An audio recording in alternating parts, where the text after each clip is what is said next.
Olá, sejam bem-vindos à disciplina de Engenharia de Software. Eu sou a professora Ana Paula Marchetti Ferraz e começarei nossa videoaula com as seguintes perguntas. O que é exatamente a engenharia de software? A que ela se propõe? Qual o perfil de um engenheiro de software? Qual sua área de atuação? Quão nova é essa área? Essas são apenas algumas perguntas que, ao final dessa videoaula, tenho certeza que conseguirão responder ou, pelo menos, terão mais subsídio para pensar lógica e criticamente sobre esses assuntos para chegarem a conclusões coerentes e embasadas sobre esses e outros pontos relacionados à engenharia de software. Se observarem pelos índices, por qualquer livro, apostilas, artigos sobre os assuntos abordados pela engenharia de software, talvez tenham a sensação de que já conhecem a área. E talvez até seja verdade, já que ela nos ajuda a definir processos e procedimentos lógicos, coerentes e passíveis de medição para o desenvolvimento de um produto de software. Perceberam que eu disse produto de software e não apenas software?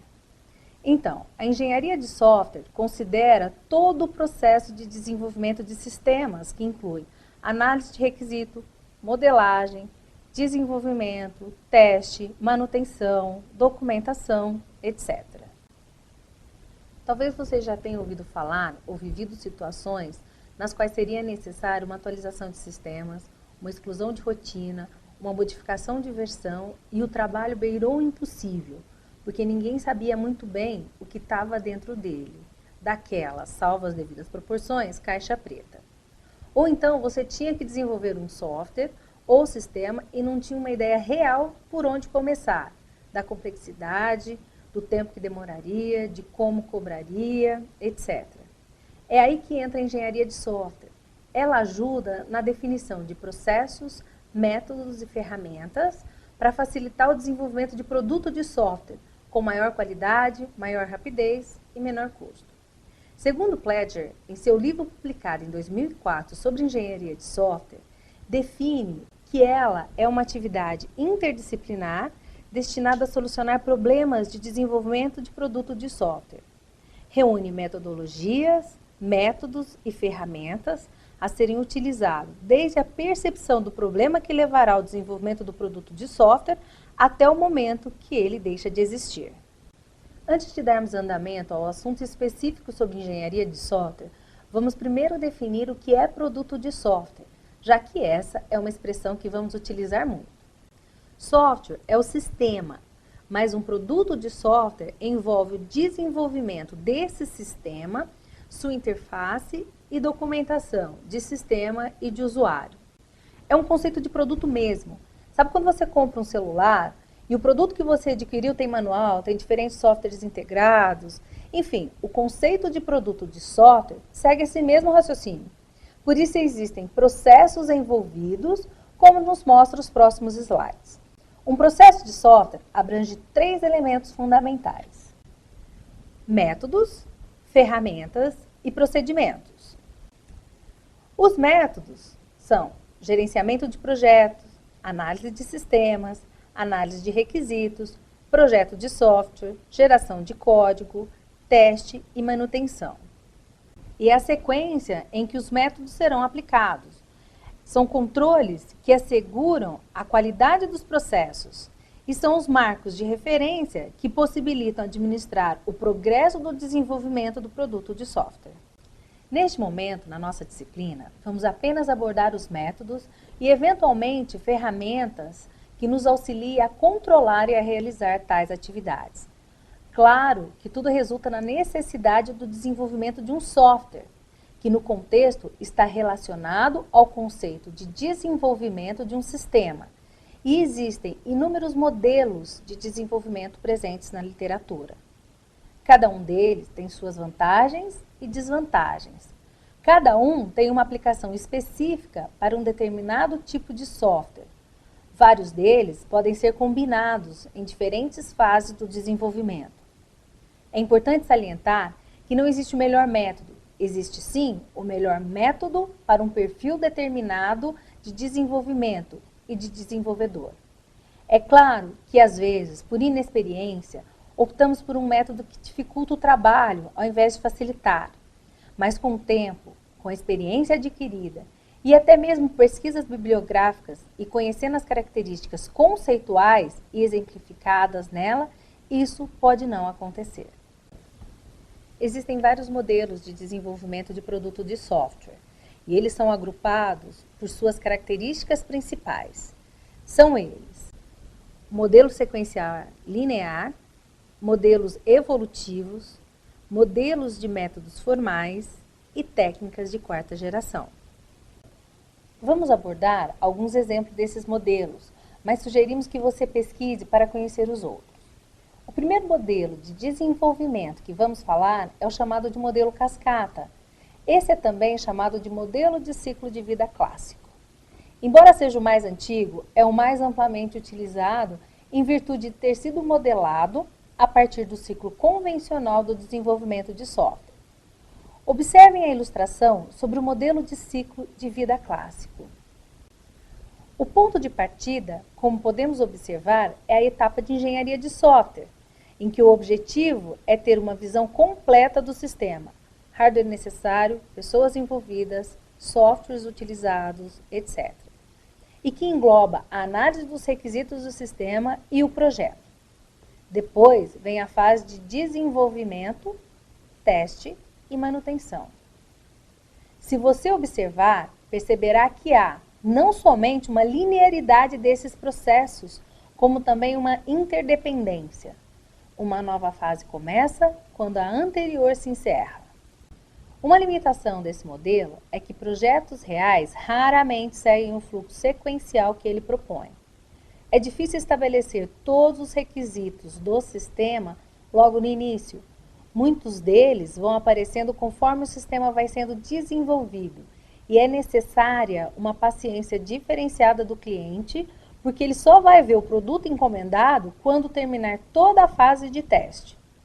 Entretanto, uma importante contribuição desse modelo é que ele impõe uma disciplina, fase a fase, necessária ao processo de desenvolvimento de produto de software. Outro exemplo de modelo sequencial linear é o denominado de prototipação. Este procura contornar alguma das limitações do modelo cascata. Os responsáveis pelo projeto, a partir da análise inicial de requisitos, desenvolvem um protótipo que é apresentado ao cliente e, com isso, as próximas fases do desenvolvimento acontecem já com o aval do contratante, uma vez que, por meio do protótipo, o cliente pode, inclusive, manipular o sistema e definir diretrizes e requisitos adicionais. A representação gráfica desse modelo é a seguinte: você obtém os requisitos, elabora o projeto, constrói um protótipo, avalia o protótipo, refina o protótipo e entrega ao cliente. Uma das aplicações desse modelo é em sistemas caros e complexos, no qual os requisitos são difíceis de serem definidos, como em sistemas de grande porte. Um outro tipo é o modelo incremental ou evolutivo, que foi concebido baseado nas limitações do modelo cascata. Ele combina a vantagem deste modelo com as vantagens do de prototipação. Se observarmos a representação gráfica do modelo, entenderemos exatamente como ele funciona. A ideia central é que o sistema deve ser desenvolvido de forma incremental, ou seja, desenvolve uma parte, faz-se o teste, verifica os requisitos e, após constatar que está tudo ok, desenvolve-se a próxima parte do sistema. Independentemente do modelo escolhido ou como combiná-los, é necessário haver um acompanhamento de todo o processo de desenvolvimento de produto de software. Essa atividade na engenharia de software é denominada de planejamento e gerenciamento de configurações.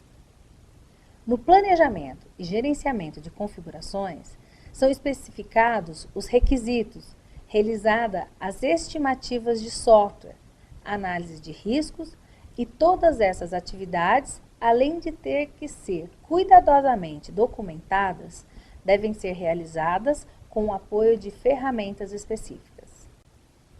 Ao ser procurado por um cliente, a primeira coisa a fazer é uma reunião para entender exatamente o que deverá ser desenvolvido a partir da expectativa e necessidade dele.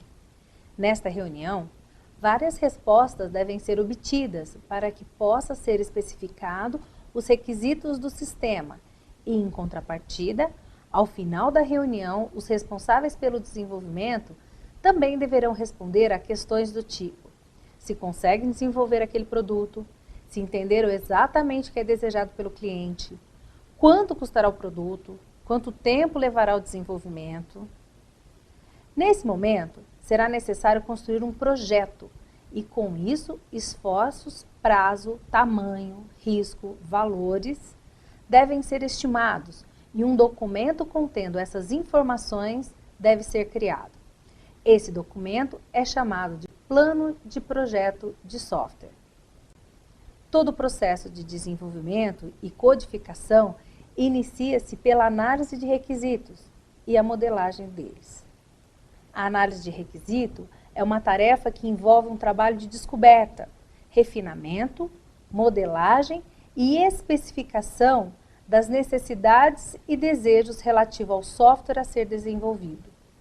Nessa fase, tanto o cliente quanto o desenvolvedor terão um papel importante no processo.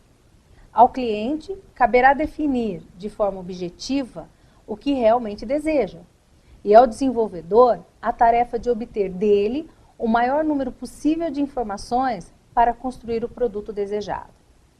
Essa talvez seja uma das fases mais importantes do processo, se não a mais importante, porque a partir da definição de requisitos, recursos serão alocados. Ao engenheiro de sistemas, caberá especificar as necessidades do software em termos de funções e desempenho. A análise de requisitos permite ao engenheiro de software uma alocação precisa dos recursos. Ao projetista, caberá definir, a partir desses requisitos, o processo de desenvolvimento. Para melhor entendermos esse processo, vamos primeiro definir o que é requisito e o que é especificação. Requisitos é um conjunto de necessidades a serem atendidas, são condições para a obtenção de um certo objetivo. Já a especificação é a descrição minuciosa das características que um material ou serviço deverão apresentar, no nosso caso, o software. Portanto, especificação é diferente de requisito e, por isso, utiliza-se as expressões especificação de requisitos ou especificação de projeto. Geralmente, os requisitos são escritos em um primeiro momento em uma linguagem que o cliente poderá entender e aprovar. Posteriormente, eles serão reescritos em uma representação mais matemática ou visual para que os projetistas transformem os requisitos em um projeto de sistemas. Esse processo é chamado de modelagem. Existem dois tipos de requisitos: os requisitos funcionais e os requisitos não funcionais. Requisitos funcionais são declarações de serviços que o sistema deve fornecer, como o sistema deve reagir a entradas específicas e como deve se comportar em determinadas situações. Eles descrevem a funcionalidade ou os serviços dos sistemas. Requisitos não funcionais são restrições sobre os serviços ou as funções oferecidas pelo sistema. Elas definem as propriedades de sistemas e restrições, por exemplo, confiabilidade, tempo de resposta, necessidade de espaço em disco. Restrições são as capacidades dos dispositivos de entrada e saída, representações de dados. Podem ser mais críticos que os requisitos funcionais. A falha em atender um requisito não funcional de um sistema pode inutilizá-lo por completo. Após a definição dos requisitos, é importante descrevê-los em uma linguagem que o cliente entenda e, após a sua aprovação, parte para uma modelagem do sistema. Um modelo realizado durante a etapa de análise de requisitos deve concentrar-se na representação do que o software deve realizar e não em como ele o realizará. Normalmente, é desejável que que os modelos sejam expressos por meio de uma notação gráfica que permita descrever os diferentes aspectos de como ele poderá ser desenvolvido. Nada impede, porém, que o modelo seja dotado de descrições textuais complementares, sendo que normalmente estas descrições devem ser realizadas ou por meio de linguagem natural ou por meio de uma linguagem especializada que permite expressar, sem ambiguidades, os requisitos estabelecidos. A obtenção de um modelo representativo dos requisitos do software pode ser útil aos diferentes agentes envolvidos no desenvolvimento do produto de software. Ao analista, para uma melhor compreensão da informação, as funções e o comportamento do sistema, o que pode tornar a tarefa de análise mais sistemática. Ao pessoal técnico, como um todo, uma vez que ele pode ser uma referência de revisão, permitindo a verificação de algumas propriedades, como a completude, a coerência, a precisão da especificação. Ao projetista, servindo de uma base para o projeto através de representações dos aspectos essenciais do software. Após a definição dos requisitos e a modelagem do sistema, inicia-se o desenvolvimento, também chamado de codificação de sistema. No próximo bloco, veremos como gerenciar todas essas fases. Até já!